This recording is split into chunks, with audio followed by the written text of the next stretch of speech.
Hello, my dear friends. Today we discuss about the column chromatography. Myself, Dr. Shweta Sabu from Government College of Pharmacy, Aurangabad.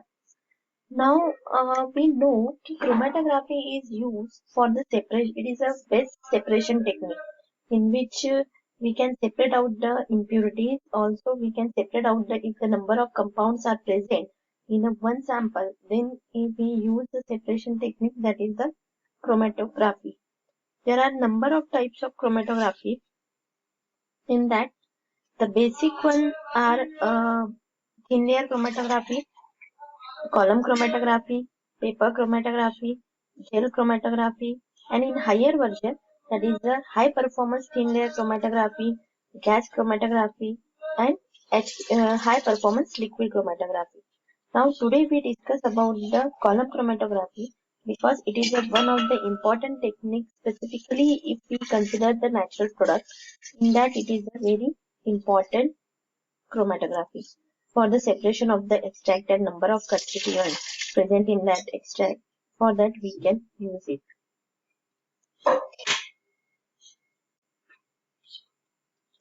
Now today's what is the main objective of the today's lecture is regarding to study the working of the chromatography and its principle. Basically, in all the chromatography, there are the two important parameters, that is the stationary phase and mobile phase. Stationary phase, which is not moved, it is a stable. It is a present in a form of the silica gel in a column or in a alumina. In a silica gel or alumina or like sometimes calcium carbonate. These stationary phase are the placed at a on a slide or in a column. These are the not moving phase. And another one is the mobile phase, in which the solvent is a move. In which the solvent is a move. Basically, if we consider the column chromatography, we can use the non-polar solvent system is a more, because if we use the polar solvent system, then it cannot be run easily, and it may be causes of the blockage of the column um, and there may be a coagulate is a form in the column, and due to that the flow of the run of the solvent cannot be possible. Therefore, mostly in a column chromatography, we can use the non-polar solvent system. Then these are the different chromatography which we are already discussed. If we see the history, so how this column chromatography is developed?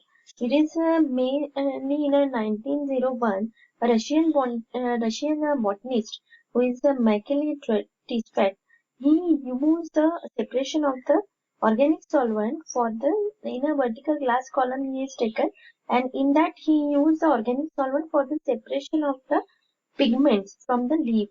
And when he can try out this, there are the different bands he can see in a column of the different color, and it creates the interest ki how to separate out by using this column. We can separate out the different constituent which are present in a pigment, mm, which are present in that plant extract in a form of the pigments, because pigments are visible, and if we are easily seeing in a column the different bands of the color, then it becomes a more attractive to and more easy to separate out the particular color band from that column. So this is the history.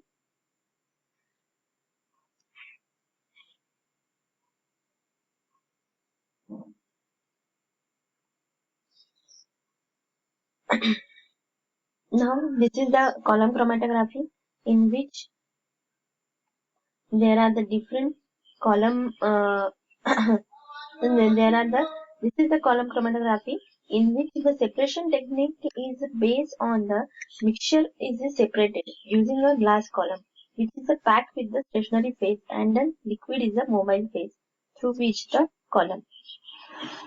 This is the column, glass column, in which here it is one controller is there, one outlet controller is there, through which we can control out the output, how we can collect the fraction. and these are the in this way we can see the different coloring fraction in a column if our compound is a color compound. The stationary phase inside that column and the mobile phase we can run from this here. Mainly a column in a column chromatography, the if we consider the mobile phase types, if we consider, then on the basis of the mobile phase, which type of the mobile phase? If we use a single solvent from the petroleum ether or petroleum ether benzene, sorry, petroleum ether methanol combination, or we can use the solvent system which is used for the development of the TLC. Same solvent if we can use, then it is called the isocratic solvent system. Single solvent or the solvent system we can use here. And in a gradient solvent system, we use from the one solvent first means 100% petroleum ether, then 100% then we can reduce the concentration of the uh, petroleum ether, and then we can start the another solvent, that is the methanol. Means whatever the solvent in like a successive extraction, means first we can separate out the all pigment by using the petroleum ether, then separate out by using the your separate out by using your column methanol.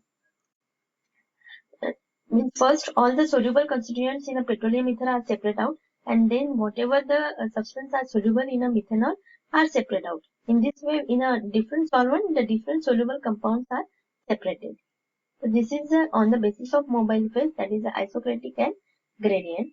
Another one is the column in a general whatever we can use in a lab, that is the single column, and there is a by using the gravity, the solvent can be moved from upward to downward, and we can with the solvent whatever the material which is soluble in that solvent, it is also goes down. That is the gravity column chromatography. And in the flash chromatography, when we can use the external pressure for the solvent to move, if we can apply the pressure from the upper side, if any plunger or any air pressure we can attach from the upper side to injection of the sample, and the sample can be forcefully, or solvent can be forcefully run down with the sample. We can apply the pressure to increase the speed. If we apply the external pressure, then its speed can be increased. And either we can apply the pressure from the sucking side, means from the outlet side. If we can apply the pressure, then solvent move the fast, and with that solvent, if solvent move the faster, whatever the soluble constituent present in that solvent, it is also running the fast.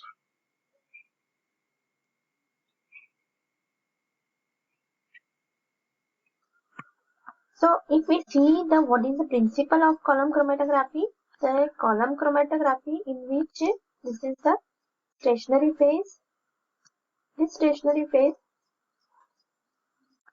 is stationary phase, and then the liquid which is a move, that is the mobile phase. And on the principle of the adsorption, means at a different level, the different components are adsorbed according to their adsorptivity to that to that stationary phase.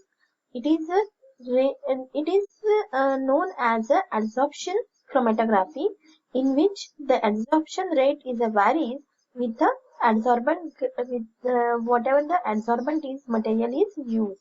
And this is the principle of the column chromatography, in which one is the stationary phase, another one is the mobile phase. We can put the sample, and if the sample contains the mixture, according to the adsorptivity, it can be adsorbed at a different level on a stationary phase.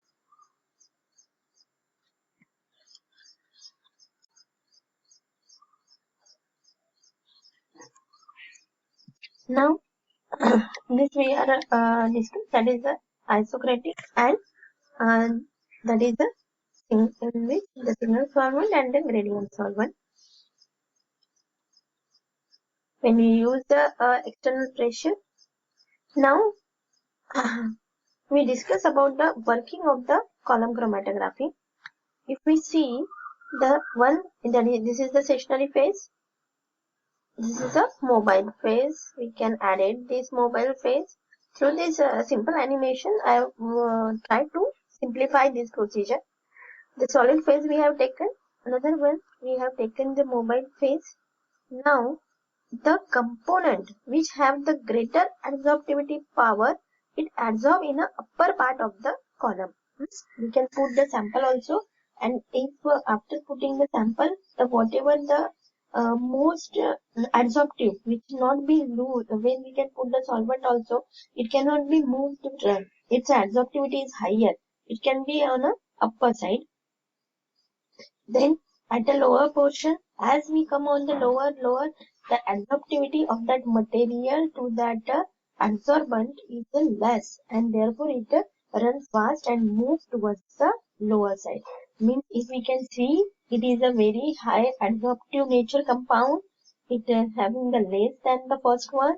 It is less than the first two one, and it is way less absorptivity power, and therefore it runs move faster to the lower side.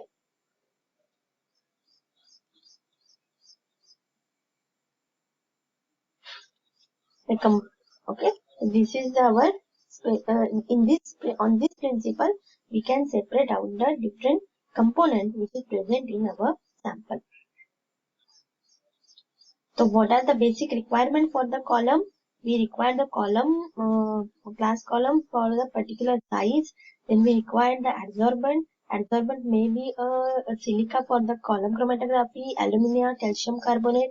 Then we can use both wet packing or dry packing. What is meaning of wet packing? When we can mix with the solvent to the adsorbent, and we make the slurry, and the slurry can be poured into the column.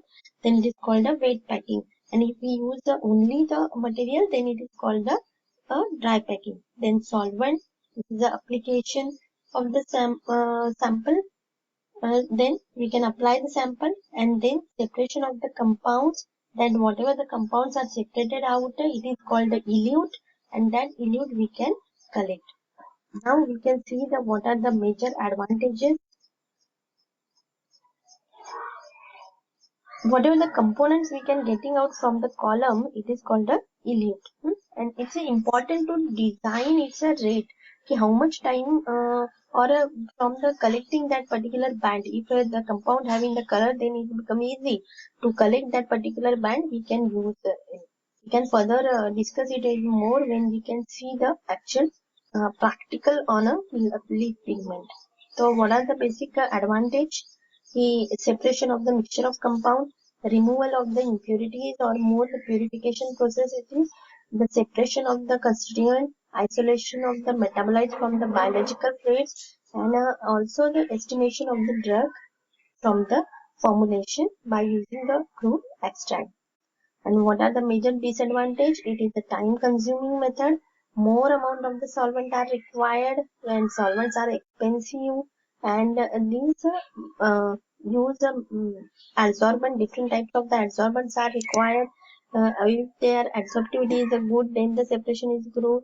And if this is a very continuous and time consuming process, if you can kept in a one night as it is without the solvent, then the column get dry, or the maybe bubbles are present. The bubbles are incorporated in that. If you can open it, or the air bubble chances are there. So these types of the some disadvantages also, but you can take the precautions and care during the handling of the column. So thank you very much. You can go through this reference Indian Pharmacopoeia. In that the different chromatographic method is discussed. Thank you.